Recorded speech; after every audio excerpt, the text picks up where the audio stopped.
గురవడమో లేదా బాయ్కాట్ చేయడమో చేసేసి బయటకు వచ్చి మాక్ అసెంబ్లీ అని నడుపుతా అదంతా మీడియా ద్వారా లైవ్లు కవరేజ్లు ఇప్పించుకునేవాళ్ళు. ఎందుకంటే వాళ్ళ చేతిలో మీడియా ఉంది, సోషల్ మీడియా ఉంది.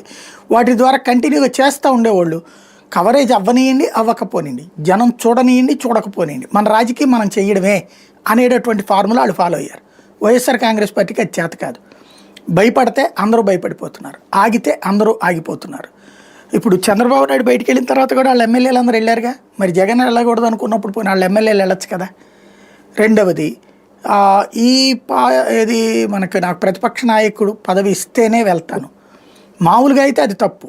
కానీ యాజ్ ఫర్ నామ్స్ అయితే కనుక ఎవరూ ఇప్పుడు ఇదివరకు ప్రతిపక్ష స్థానానికి 10% అని ఎందుకు పెట్టారు అంటే అది సంప్రదాయమే తప్పించి రాజ్యాంగం కాదు. అది ఎందుకు పెట్టారయ్యా అంటే ప్రతిపక్షంలో ఒక పార్టీ ఉండదుగా, ఇప్పుడు కూడా 4-5 పార్టీలు ఉంటాయి. ఒకప్పుడు భారతీయ జనతా పార్టీ, కమ్యూనిస్టులు, అట్లాగే ప్రాంతీయ పార్టీలు ఇన్ని ఉన్నాయి.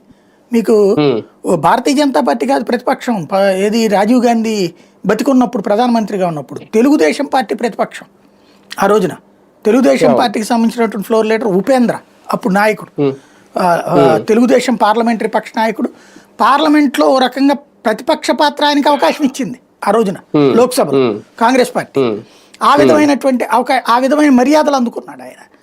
అంటే అప్పుడున్న వాళ్ళకి 32, 33 వచ్చినాయి తెలుగుదేశానికి.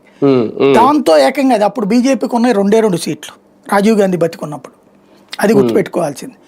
అక్కడ ఏంటి అట్లాగా అప్పుడు బీజేపీకి ఇవ్వలేదే, జాతీయ పార్టీకే ఇవ్వాలా నేను